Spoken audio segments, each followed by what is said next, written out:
Ndibulise kone bathandi bezemidlalo eMzantsi Afrika, ingakumbi kone balandeli bebhola elikhulu ke laseMzantsi Afrika. Baphulaphula lapho sizawuthetha ngendaba kaThabo Cele, indaba kaNdosi. Into enzekayo ke baphulaphula uNdosi kangabekho nalapha ke ngolwesibini kwiiplayers bezithe zapha kulaa mdlalo kangabonakali ntsho nakwiiplayers bekuthiwa ke sisestendini uThabo Cele. Into kaThabo Cele ethanda ukubhidisa abaphulaphuli ngoba abantu abaninzi bazibuza imibuzo yokubana kwenzeka ntoni na ngoThabo Cele neKaizer Chiefs, kwenzeka ntoni na ngeperformance kaThabo Cele phaa kwiKaizer Chiefs baphulaphuli esingayitsho thina. uThabo Cele yiplayer yeKaizer Chiefs ngokusesikweni, umfana omdala, qha into ebonakala ngayo umfana omdala wehlelwe iform yakhe ithande ukwehla.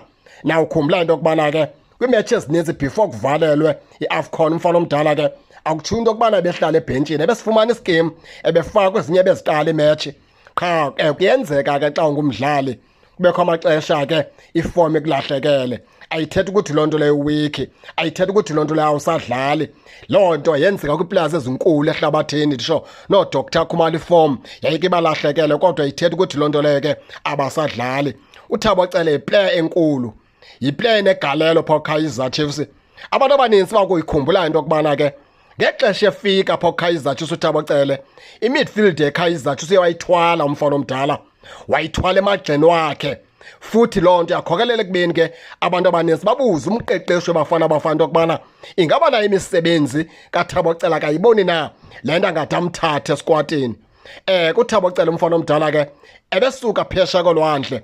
uThabo Cele edlala kubafana ethenjiwe nguHugo Broos, ahle amathemba kaHugo Broos phaa kuThabo Cele mhla wasayina neKaizer Chiefs.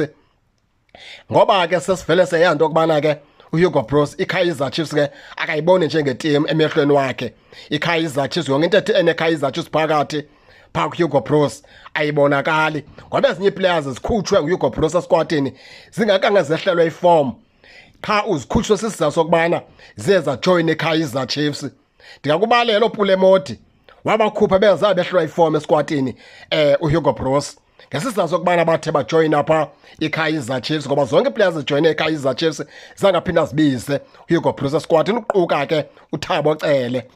uThabo Cele yiplayer ye-national team, uyathanda uthanda, yimaterial ye-national team leya engekho kwiform esefomini. Ziiplayers kumele uba ke xa ungumqeqeshi welizwe awuzikhuphe eskwatini eziya, ngoba uThabo Cele esiswini umfana omdala uyingozi kakhulu. uThabo Cele esiswini uyadlala umfana omdala, futhi iteam yakwazi ukuyiqwaya emagxeni. Qha into enzeke kuyo umfana omdala ke ngoku wehlelwe yiform okwethutyana, uzawuphinda phakamise ezi matches senintsi gqithi zeKaizer Chiefs. Usazosifumana iskimu uThabo Cele, futhi usazophinda phakamise ayilande iform yakhe ancede iKaizer Chiefs. Nako thina ke esingakutsho ngoThabo Cele. Andazi ke nina ke baphulaphula into yokubana ke nina nibona njani, kodwa ke ningakhohlwa usubscribe kule channel ukuze ningaphoswa zezemidlalo esizanothulela zona kwixa elizayo kakuhle babukeli.